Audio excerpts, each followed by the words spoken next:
This is Escape Horizon. It's a arcade style space sim that I was trying to work on for the past few months. You may have seen some of the GIFs and photos I put on my Twitter. And this is going to be a sort of post-mortem, sort of archival gameplay footage, because I decided that I'm going to stop working on it and start pursuing other projects. And the reason for that is because this started as a prototype. I didn't really know how far I intended to go with this. I kind of create games where I start with the bases, keep adding things so I get bored almost. And this is kind of what happened with that. I did, for a second, consider potentially building this up to be a commercial release. And I kind of fell apart when I tried adding into it, adding new features. And then whenever I add a new feature, I have to start updating the past 10 features I already made because everything was a mess. Everything didn't quite work together. And it became a battle of trying to fight myself with everything I almost made. So this is the front menu, update 0.03. And as you notice in the background, that the fighters actually follow where your cursor is. While it's your main guide, and there's two enemies trying to chase after them. Yeah. I want it to be procedurally generated and kind of start your own galaxy or resume an old one you were previously playing. The music slider actually does work. The render quality just does nothing. So let's just get into it. Start off inside your ship as a bit of a jolt. And as you start flying around, I originally had 3D modeled my own spaceship and imported into the game. This one's actually one off the asset store because I thought it looked nicer. It is fairly basic style. Your ship will always look for the mouse, and by pressing left click, you will increase the amount of thrust you go into that direction, and right click will fire your blaster. In addition to the movement, I want to create a almost gadget system where you go to new planets, you swap out gadgets, become more and more powerful as the game goes on, and start trying to master different playstyles with so. There's a WAS controlled boost system. Give you like a quick boost in the air, help you deflect in combat. There's also a teleport. So if I'm over here firing, like put my cursor over here, press spacebar, and I'll teleport into that where my point was. Very violent with the camera shaking and everything, but I thought it was something pretty cool when it was first implemented. All the stars here are multicolored. Pretty much picked a random color that was highly saturated. And there used to be these very small white specks, almost like you would see on a night sky, but I thought this really puts everything together. All the asteroids here are breakable, and by doing so, they'll release elements like gold and plutonium, and part of it's going to be thought about as her huge currency system where you get gold might be rare in this planet, but the planet on this other side of the galaxy is made of gold, so I want to have like a economic trading system like that, but it didn't quite work out. And if you're strapped for gold or fuel in the moment, you can attack these, like this is plutonium, get that to fuel your ship, rather than having to find a station to go refuel at or find allies to help you. So I'm gonna open up the map here, which is empty where we are, but there is waypoints. It tries to find nearby planets because I did have the intention of everything becoming CG generated, which didn't quite work out. So got the moon, Earth, and the sun. So we're gonna go to Earth first, and I'm gonna show off what the NPC and quest system was originally supposed to be and what there is. I'm very happy with the particle effects. I think those turn out nicely. It's something that did change, I think, 3 or 4 times across development. I really like how these turned out. So, a quick note actually. The planets used to be like this one over here, completely flat and naturally just flat colored even. Now they're round. And before you can land on it wherever you want, but now when you go over to, you can land on it, but you're going to instantly go to center and be dropped right in. This is also another placeholder model. It used to be a sprite I made in Google Drawing in like 2 seconds. It used to be all sprites. I was trying to make the move to 3D with the planets, kind of like for a Zelda look. That's why you see like the billboarded tree right here. Kind of want you go around the 3D planet, but all the sprites will constantly be billboarded towards you. The model for the spaceman over here is exactly the same. The camera even, it follows where your mouse is and where your character is, and also is influenced by how much combat stress you're under and by how fast you're going. So a few variables to how the camera works, and actually if I were to take anything from this, I think the camera is one of my favorite things about it.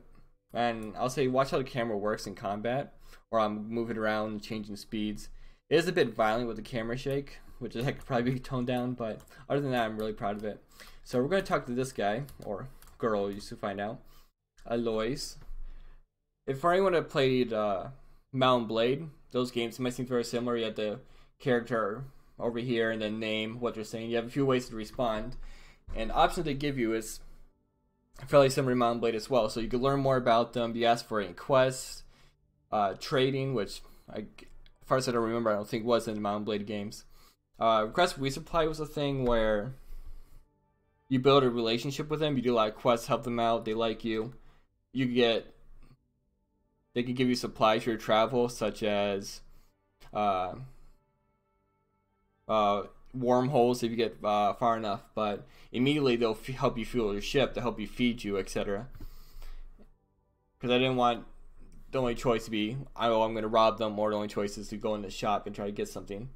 You know, if you notice the star actually moving in the background, it's just because there is a sun in the center of the map, and these planets actually do, in real time, rotate around the sun. And I thought that was really cool. That's one of the first ideas implemented. I think it takes about an hour for an in-game year to happen. We'll visit the sun later, but most of these options aren't yet added in. And they actually do work with touch controls, of course, but also added controller support for all of these, which I was very proud of because that was my first time ever trying to work with or implement touch controls or controller controls, gamepad controls. So name's Aloys. That was actually a reference to a writer that me and the artist for Aloys here really liked. The woman who wrote The Outsiders. So that was actually her middle name. I don't really know why we chose for that, but the writer Kane is a huge fan of everything. These actually is one of his drawings from high school, and he showed me some of the old drawings from high school. I said, "Hey, these are really cool. I think it's kind of fitting my style. Can I attempt to digitalize these and put them in?" And he was all for it. So this is a digitized version of one of the drawings he made in high school, and I can't thank him enough for that. There's a couple more which I posted on my Twitter before, which I might link to help you guys find out. But she says, "Greetings, traveler. How might I assist?" So the immediate options that I do have, other than goodbye, that we can do is ask about, you like know something, so tell me about yourself. You ask about your occupation, what they do, where are they from, tell you like the planet they're on, which really changes if they're out adventuring. Like, hey, I've been to that planet too. That's pretty cool. And you might meet their sister that's actually on the planet that they say they're from and form those connections. But there's also, do you know any good jokes? And my friend told me he was a black hole. I said, you're pulling my leg and my arms, everything, really, because they're black holes and they pull. I almost wanted you to have a index on your character. So yeah, stats, people you murdered, planets you raided, and then jokes, like a joke catalog of all the jokes you collect. So everyone will have like one singular joke that they have. Every NPC will have one singular joke that they have on them, and then each NPC you meet will have a joke that will be a fine addition to your collection. So there's no way to go immediately back with there's no way to go immediately back from that text box without saying goodbye. There is on gamepad controls, just hit B and it'll get you back here, but I'm using the keyboard and mouse right now. So I'm going to ask, do you got any work? And say, there's a frigate full of bandits just outside our moon's orbit. Could you help us? The system does allow for randomly generated quests. Unfortunately, there's only really one in the system, so this is the only one it'll give us. And I tweaked it to make sure it's found near the planets for demonstration purposes. Yeah, we can help. Funny, when I showed us off at the Game Dev Grand Rapids showcase, and when I did that, I just implemented the system, and I implemented it literally the night before. And I didn't have I didn't implement it so you could really find where enemy was, so I turned off the location, or only attack player if you're this close. So you had to like follow the trail of enemy fighters being sent out to kill you, and that's it can be pretty funny. And Brain was just displayed a game before, you'll notice that usually there's a few hiccups that you did not notice beforehand, and when you're showing it at a event all day, you kind of get sick of seeing them. So it showing off on the panel is really good. I got really cool criticisms and ideas, and one of that was seeing everyone play the game, being like, where are all these guys coming from? I was like, just try to follow where they're going. You'll see where it is. But I kind of fixed it to spawn diagonally up here.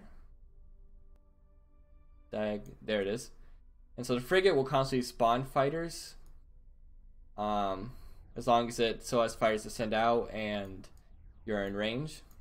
So this will be a bit of the combat system to kind of go right for you. There's ally fighters as well, so enemy frigates can go with ally frigates, and it's just this have these colossal space battles, which I always thought was pretty cool. But with the new particle effects and how like bombastic they are, it will cause a lot of confusion. Unfortunately for the demonstration, the collision on the frigate's kind of broken, so I won't exactly be able to kill it today. But you can use when fighters trying to pursue you, you can use your invasive maneuvers and dodge your bullets. A lot of this was added because originally it was just a thruster, and when you're kind of doing this, they're coming right for you, so you can have no really means of dodging or strafing while you are being attacked. So you have that move, and at the same time you have that. Also, the track that just finished was created by Wesley Slover with his company Sono Sanctus, so I like to thank him for that, for letting me use the tracks for the game. It's a really nice thing, and a really nice guy in real life. Here it is coming on again.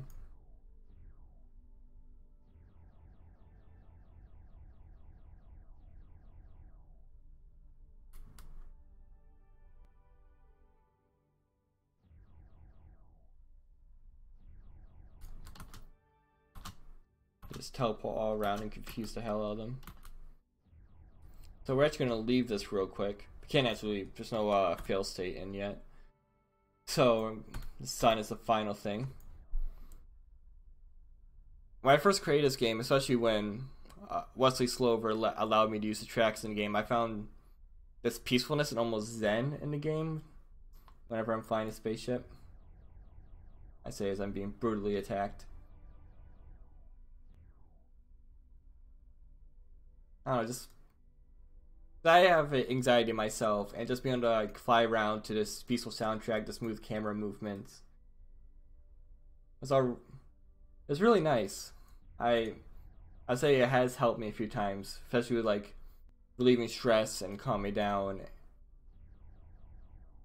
Which is, I never made a game that really invoked that feeling for me. It's hard for me to consider games to really be things that evoke emotions like that. Of course, I always seen in other games, but knowing it was possible to really create something to do that, I thought it was really cool. It's also the most, I think, cohesive game I made. I made games in the past where the art style is kind of dodgy, programs kind of dodgy, but I feel like this, even though it's one of my first big 2D project, everything kind of fits together. And these asteroids going all around the place because as you're moving around, just like the stars, the asteroids fill up and will spawn around you.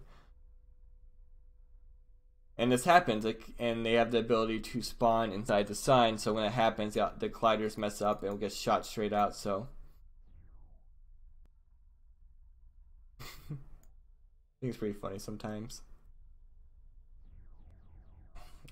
Look, the sun, you can see just how big it is. A lot of time in development was just deciding how I wanted to scale the universe to work out. So there's times where the sun was maybe 30.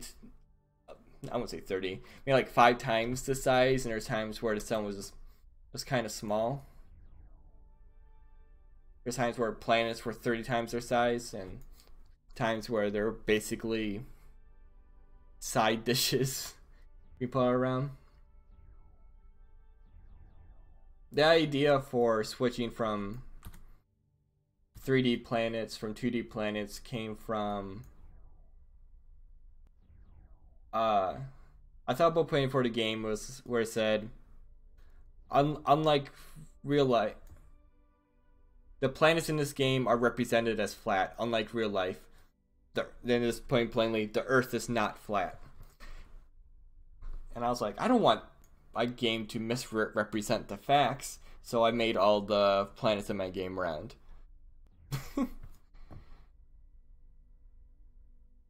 And if I haven't said it already, the Earth is not flat. Alright. Yeah, we're still on the way. And in fact, when you're on Earth as a player, you're actually kind of stuck in your same spot. There's actually the planet and objects on a planet being rotated around you. You can kind of notice it by watching the cursor when you get on here. So I'm gonna land real quick, and you still as it kind of like twitches around, showing that this is the object that's moving around, and it's the player that's standing still. So that's kind of neat. This is way off the trail. They actually do disappear because they still have the billboarding code where you're supposed to like disappear throughout the horizon. So when I do that, the ship there still disappears.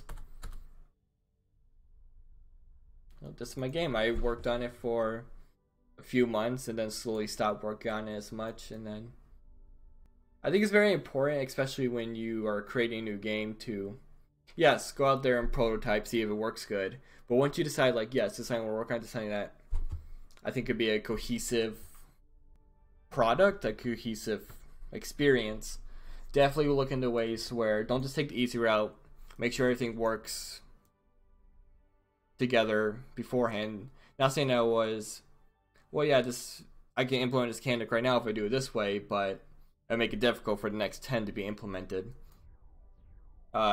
Make sure, like, correct, even the small stuff, like correct file names, correct formatting in when you're scripting. Make sure that if you need something, you could find it. Like, there's parts where even preparing this quick demo to show off the game where I had to look in the game's code and I was looking through like maybe 4 or 5 different scripts because I didn't know what controlled a certain piece. So then having cohesion between that. Doesn't have to be anything super fancy, but a decent game design document I think will definitely help. Just make sure you have your ideas written down, know how it's going to be implemented. Because a lot of these, almost everything in this game was made on a whim. I was like, it would be really cool to make this next, and then it happened. I also showed this off when I presented in Game Dev GR on player confidence. Got some really nice feedback. I had this one question a girl asked me, what was the thoughts behind making everything boxes? Like, see there, all the stars are boxes, all the clouds and atmosphere formed from the Earth that are all boxes as well. And I said, because I can't draw. But despite for me, someone who doesn't really have much artistic talent whatsoever, I think this turned out nicely. I think the bloom does very well with the dark purple background. I'm very happy with how particle effects react. This is a game that I think is a stepping stone, really. This is a game where when I showed people my past projects, people are like, "Oh, neat." And now it's, "Wow, that looks really nice." I remember I showed I think he was a student at GDEX, the developers day in Columbus. He saw this project and it's like, "Wow, I would pay money for that." And I think that was really important to me. So, if you're ever watching this, thank you. Because before that, I was never really told that. I was like, "Yeah, this looks cool, neat." Because if you're showing somebody a creative work, and I'm like, "Wow, this sucks," they're not gonna say that. But this is something that I showed off, and people seem to genuinely have positive responses for it, and it's very validating in a way. Um, yeah. So I'm gonna have more projects. Definitely, definitely gonna be continue making games for years to come. Want to check it out? I'll be at most updates will be shown on my Twitter at JakeIsDev. And if you stuck with me this long, thank you. I hope you have a great day.